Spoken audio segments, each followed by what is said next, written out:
Hello and welcome guys in my YouTube channel once again live good take. तो अगर आप search कर रहे हैं गेमिंग पर्पस के लिए एक ग्राफिक कार्ड, वो भी लो बजट में, तो ये वीडियो आपके लिए ज़रूर इम्पॉर्टेंट होगी। तो वीडियो को जल्दी फटाक से आप लोग कर लीजिए लाइक और चैनल को कर लीजिए सब्सक्राइब। नीचे आपको बेल आइकन मिलेगा, उसको जाकर के प्रेस कर देना और टेलीग्राम का लिंक भी आपको मिल जाएगा, उसे भी आप जाकर के ज्वाइन कर लीजिए।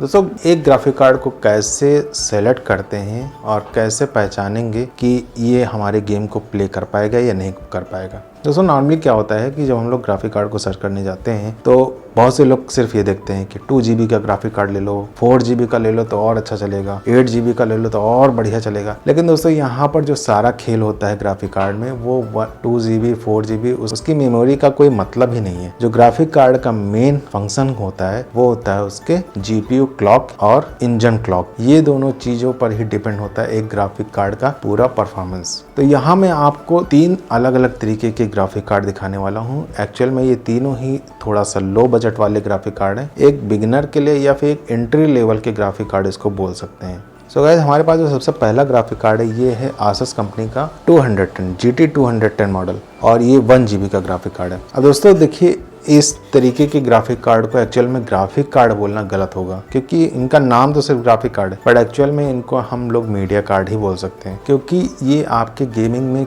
किसी भी तरीके का कोई भी इम्प्रूवमेंट नहीं लाते हैं। तो अगर आप अपने पीसी में कुछ 3 डिस्प्ले वगैरह लगाना चाहते हैं तो इस तरीके का जो है आप ग्राफिक कार्ड यूज़ कर सकते हैं। अब हम लोग बात करते हैं, इससे थोड़ा सा और ऊपर जाते हैं और बात करते हैं अपने सेकंड ग्राफिक कार्ड की। तो गाइस, जो हमारा सेकंड ग्राफिक कार्ड ये है जोटेक कंपनी का। दोस्तों, ये है जोटेक कंपनी का GT 710 मॉडल, और ये 2 GB का ग्राफिक कार्ड है और DDR3 इसकी रैम है। अब इस ग्राफिक कार्ड को भी ग्राफिक कार्ड बोलना गलत होगा, ये भी एक तरीके का मीडिया कार्ड ही है, और इसका भी यूज़ कर सकते हैं आप अपने पीसी में डिस्प्ले को इंक्रीज करने में। तो जो ये आसस कंपनी का 210 एक्चुअल में 1 GB का ग्राफिक कार्ड है, तो ये 210 मॉडल में आता है, तो इसका रेट आपको 2000 के आसपास मिलेगा। और जो जोटेक का ये ग्राफिक कार्ड है 2 GB का 710 मॉडल, ये आपको मिल जाएगा 4000 के आसपास। तो अब हम लोग बात करने वाले हैं अपने थर्ड ग्राफिक कार्ड की। सो गाइस, जो हमारा थर्ड ग्राफिक कार्ड है वो है जोटेक GT 1030। तो अगर आप गेमिंग के लिए कोई भी ग्राफिक कार्ड बाई कर रहे हैं तो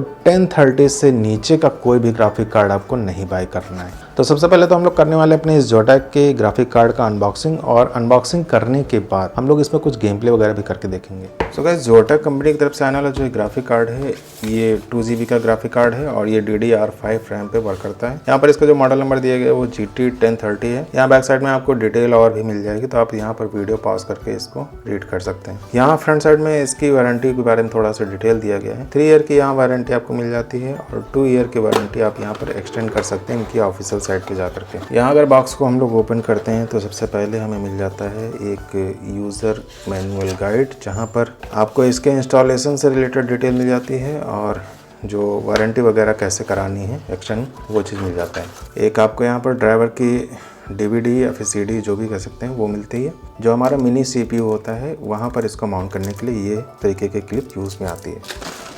तो गाइस, अगर इस ग्राफिक कार्ड के हम लोग साइज़ की बात करते हैं तो नॉर्मली जो 730 का ग्राफिक कार्ड आता है उससे साइज़ में थोड़ा सा बड़ा है।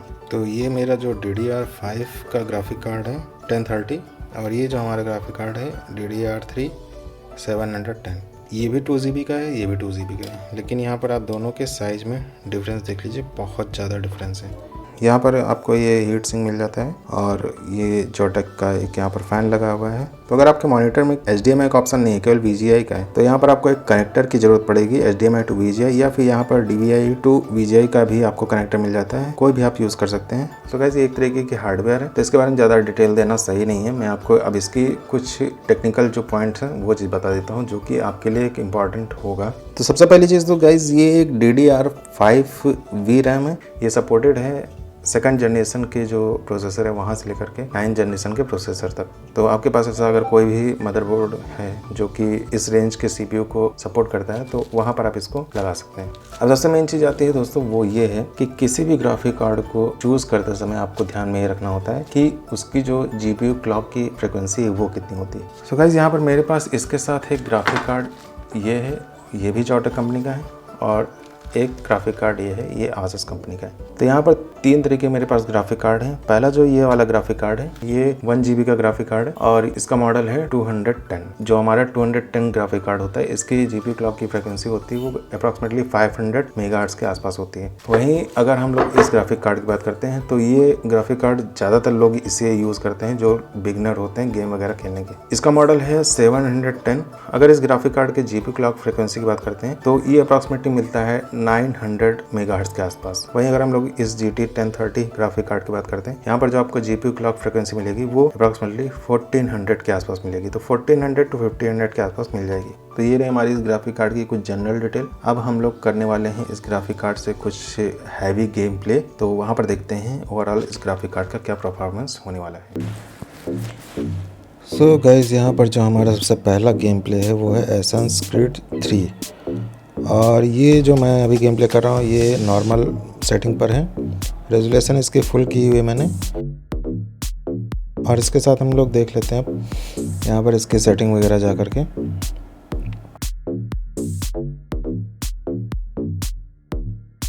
तो ग्राफिक सेटिंग मैंने यहाँ फुल रेजोल्यूशन, बाकी सब कुछ यहाँ पर नॉर्मल मोड पे चल रहा है। अभी इसकी सेटिंग तो हम लोग यहाँ से हाई करके इसके बाद गेम प्ले करके देखते हैं। तो नॉर्मल सेटिंग पे इसका जो FPS था वो कुछ 60 FPS दे रहा था। अभी हाई करके देखते हैं कि इसका क्या रिजल्ट निकलता है। तो जैसा कि आप देख रहे हैं यहाँ पर हाई सेटिंग करने पर इसका जो FPS है वो कुछ 30 FPS के आसपास हो गया। तो इसके साथ मैं आपको बता देता हूँ कि जो हमारा ये PC का कॉन्फ़िगरेशन है वो i3 और 12 GB रैम इसमें लगी हुई है और जो गेम मेरा चल रहा है वो SSD के थ्रू चल रहा है और जो मॉनिटर मेरा लगा हुआ है वो 60 हर्ट्ज़ का है। अब ये सेकंड हमारा गेम जो है GTA 5 है और इसकी भी सेटिंग वगैरह जो है वो सब कुछ मैंने हाई पे रखा हुआ है। रेजोल्यूशन यहाँ पर 1080p से थोड़ा सा कम किया हुआ है क्योंकि यहाँ मेरा मॉनिटर इसको सपोर्ट नहीं कर रहा था। एडवांस सेटिंग में मैंने सब कुछ यहाँ पर ऑफ किया हुआ है।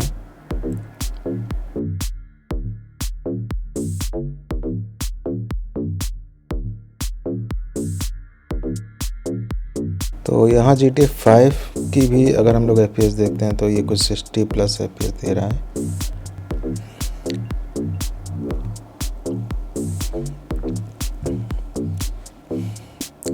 तो इसका नॉर्मल ये कह सकते हैं कि 40 to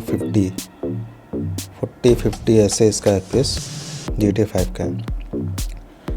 तो इसका एक बार हम लोग सीधा डायरेक्ट बेंचमार्क ही कर लेते हैं तो वहाँ से बिल्कुल क्लियर होगा, सब कुछ एक बार में ही चेक हो जाएगा।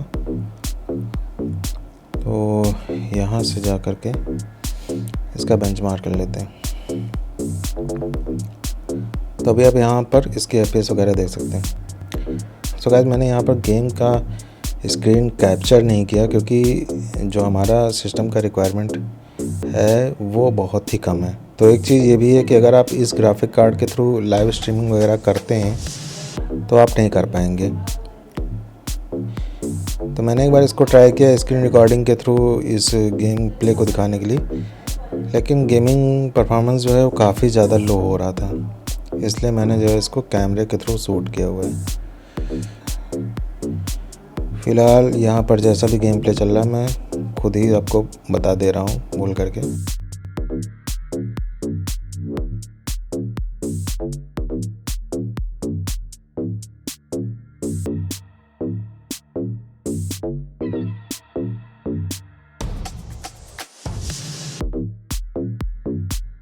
तो ये हमारा जो थर्ड गेम है ये है कॉल ऑफ ड्यूटी का जो वारजोन 2.0 है वो है और इसका रेजोल्यूशन यहाँ पर जो है 1080p पे सेलेक्ट किया हुआ था। तो एक बार इस गेम का भी हम लोग गेम प्ले करके देखेंगे। हालांकि इस गेम को खेलने के लिए कई चीज़ें डिपेंड करती हैं, आपका नेट की स्पीड वगैरह अच्छी होनी चाहिए। तो मेरे पास नेट का कनेक्शन भी कुछ खास नहीं है, बहुत ही स्लो यहाँ पर नेट की स्पीड है, तो पिंग वगैरह काफ़ी हाई आ रही है। तो आपको इस गेम में जो है FPS नहीं दिख रहा है क्योंकि जो बैटल रॉयल के गेम हैं आई थिंक ये शायद FPS सॉफ्टवेयर को सपोर्ट नहीं करते। मैंने तो गाइस यहाँ पर मैंने FPS मॉनिटर के लिए एप्लीकेशन ऑन किया था, लेकिन वो यहाँ पर वर्क नहीं कर रहा। लेकिन गेम प्ले करके ऐसा लगता है कि ये 30 FPS से नीचे ही दे रहा है, और ग्राफिक जो है वो तो बहुत ही लो है।